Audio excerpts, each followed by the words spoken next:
Bonjour à toutes et à tous, bienvenue dans Cinécast. Salut Thibaut. Salut Guillaume. Cinécast, c'est l'émission qui vous fait découvrir les dernières sorties cinéma, streaming et VOD.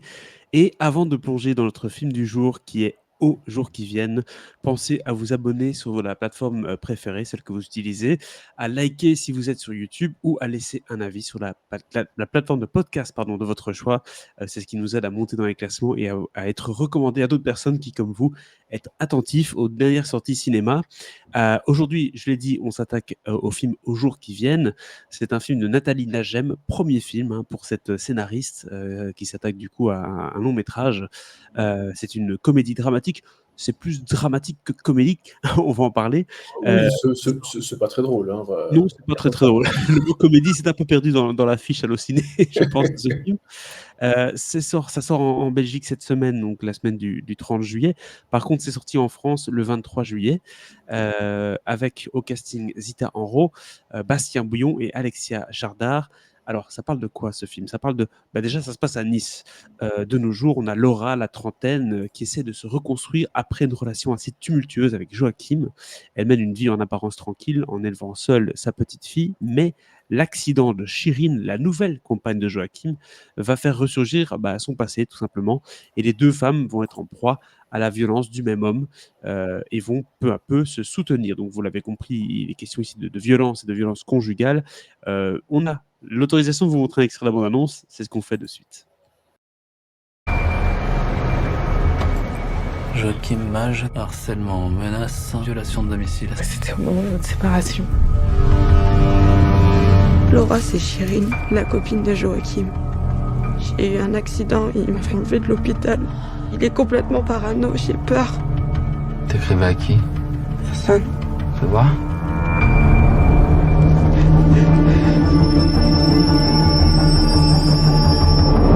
Tu peux peut-être lui parler, toi. T'es la mère de sa fille, si tu lui parles, il t'écoutera.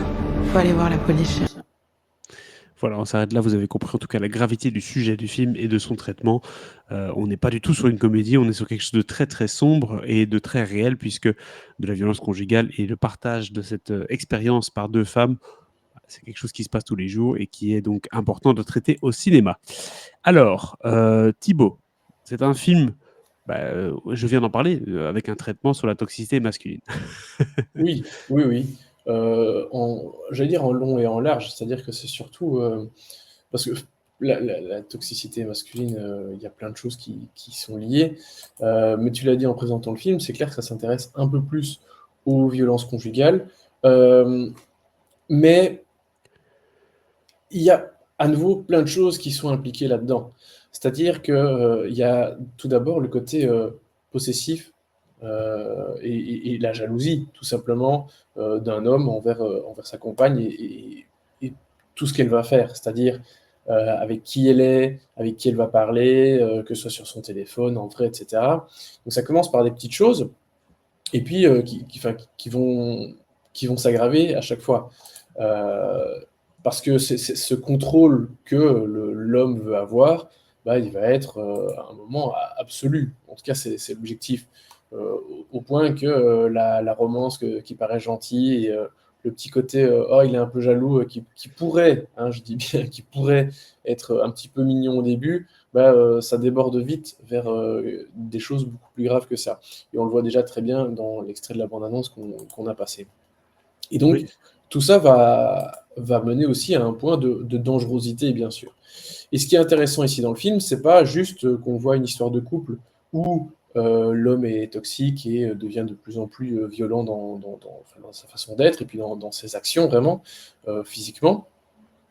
Mais on voit cette histoire aussi au travers des yeux de son ex-épouse, avec qui il a eu cet enfant, c'est une petite fille.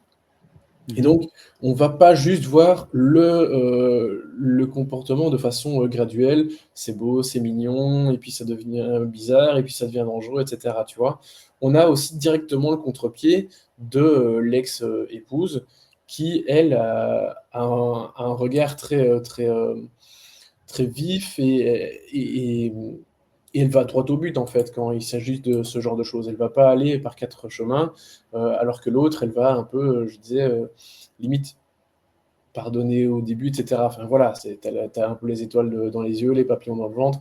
Donc, toute personne qui un jour est dans une relation toxique, quelle qu'elle soit, va pas avoir, va vite excuser les premiers signes. Voilà. Oui. Alors que l'ex, elle est plus du tout dans ce truc. Elle a eu la totale auparavant. Et donc, quand elles vont se rencontrer et que Shirin va demander un petit peu la protection de l'ex-épouse, voilà, il y a quelque chose qui va être une connexion qui va se faire, tu vois. Et c'est là où le film est assez intéressant.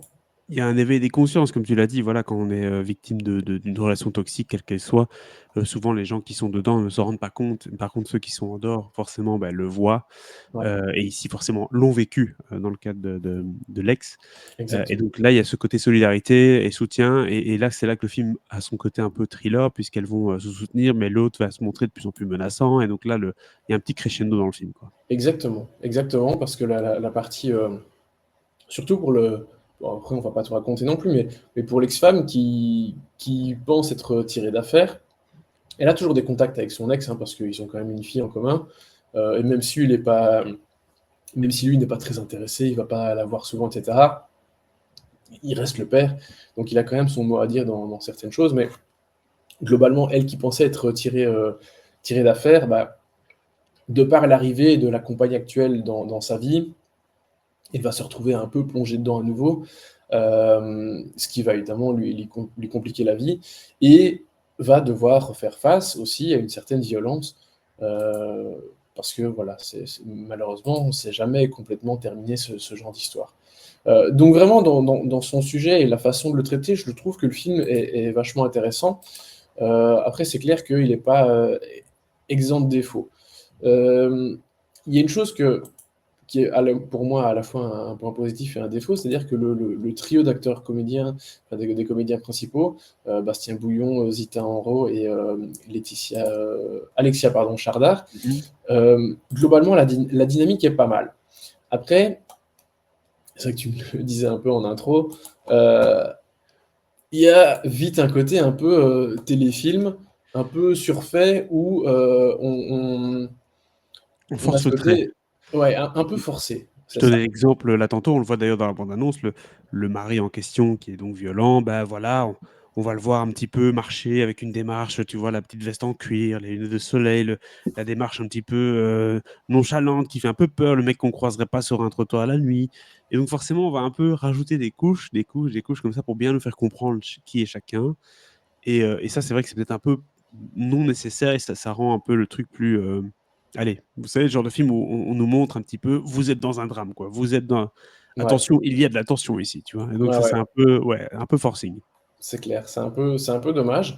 Après, personnellement, même si je commence vraiment à saturer de Bastien Bouillon, je l'ai vu beaucoup trop là ces derniers temps, et je trouve que globalement, il a un peu tout le temps le même rôle. Il s'est déjà un peu enfermé dans un truc.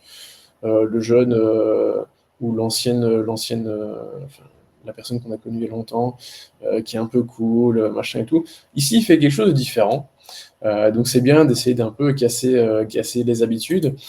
Mais c'est vrai que voilà, il force un peu le trait.